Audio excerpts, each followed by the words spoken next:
Hello everyone, very good evening to all of you. This is Sudha Sharma. Welcome back to the session. बीच में कुछ दिन का gap हो गया था due to have some emergency. Now we will start today. So आज के session में हम पेपर सेकंड फिर से स्टार्ट करने वाले हैं जिसमें हम बिजनेस इकोनॉमिक्स पढ़ेंगे. In this session I will cover basics and all those topics which is important from an exam point of view. Okay, so let's get started all of you. First of all, what is business economics? If I talk about business economics, basically यहाँ two words हैं. First is business and the second one is economics. Business economics basically एक ऐसा subject है जहाँ पर economics के कुछ rules और principles को business की decision making में apply करते हैं. मतलब कॉस्ट कैसे कंट्रोल करें, प्रॉफिट कैसे कमाएं, मार्केट में क्या सेल हो रहा है, इन सारे चीज़ों का नॉलेज आपको यहाँ पे मिल जाता है. Okay, that is business economics. Business economics आपको हेल्प करता है बताने में कि डिमांड क्या होगी, प्रॉफिट क्या होगा और कॉस्ट क्या बनेगी कि वो डिसीजन के लिए फ़ायदा हो जाए. तो यही हमारा बिजनेस इकोनॉमिक्स होता है. ओके, बिजनेस इकोनॉमिक्स को हम लोग मैनेजेरियल इकोनॉमिक्स भी बोलते हैं. Business economics is also known as managerial economics. Clear है? सो नेक्स्ट हम आते हैं स्कोप ऑफ बिजनेस इकोनॉमिक्स.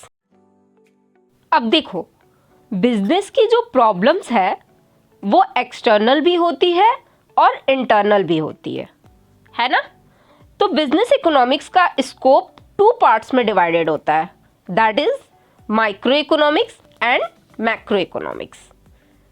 अगर बिजनेस की कुछ इंटरनल इश्यूज हैं जिसको हम ऑपरेशनल इश्यूज भी बोलते हैं, तो उसको सॉल्व करने के लिए हमें माइक्रो इकोनॉमिक्स को अच्छे से समझना पड़ेगा, तभी हम ऑपरेशनल इश्यूज को सॉल्व कर पाएंगे, है ना. और अगर बिजनेस में कुछ इन्वायरमेंटल या एक्सटर्नल इश्यूज बोल सकते हैं आता है, तो आपको उसको सॉल्व करने के लिए आपको मैक्रो इकोनॉमिक्स को अच्छे से समझना पड़ेगा. ठीक है, क्लियर है? मींस इंटरनल इश्यूज को सॉल्व करने के लिए आपको माइक्रो इकोनॉमिक्स पढ़ना होगा और एक्सटर्नल इश्यूज को सॉल्व करने के लिए आपको मैक्रो इकोनॉमिक्स को अच्छे से समझना पड़ेगा. अच्छा, आपके मन में आ रहा होगा कि कौन सी इश्यूज की यहाँ बात हो रही है ना.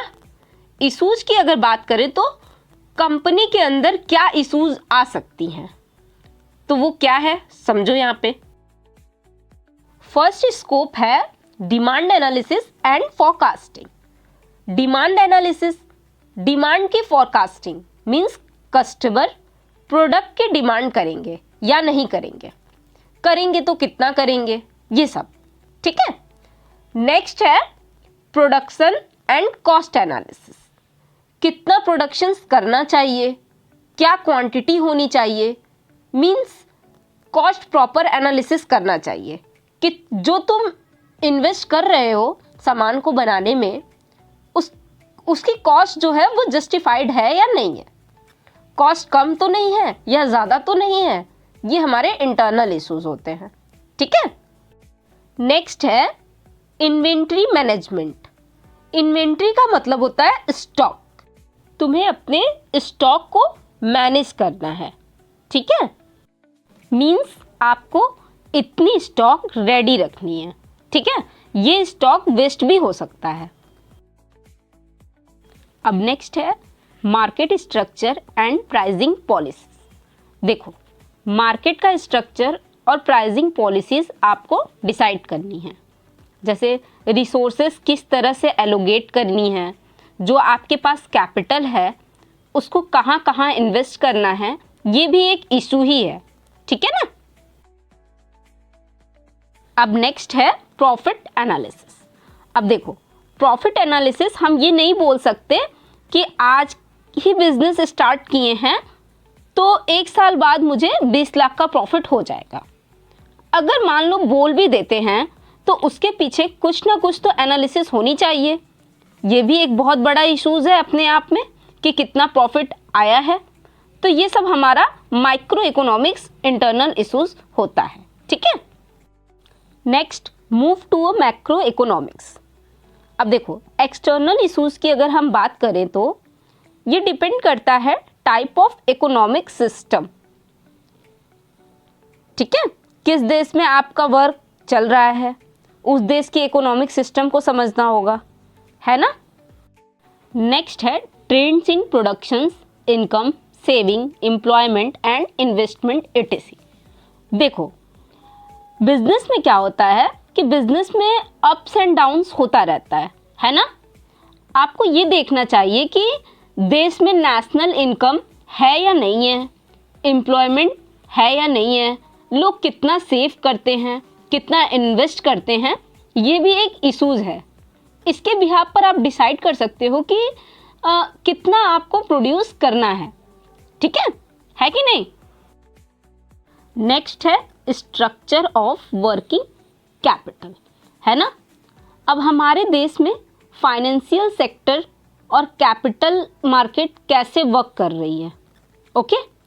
और सोशल और पॉलिटिकल इन्वॉल्वमेंट को देखेंगे कि मतलब सोसाइटी कैसे वर्क करती है, ये भी समझना पड़ेगा। तो ये भी मैक्रो इकोनॉमिक्स का इशूज़ होता है, ठीक है ना।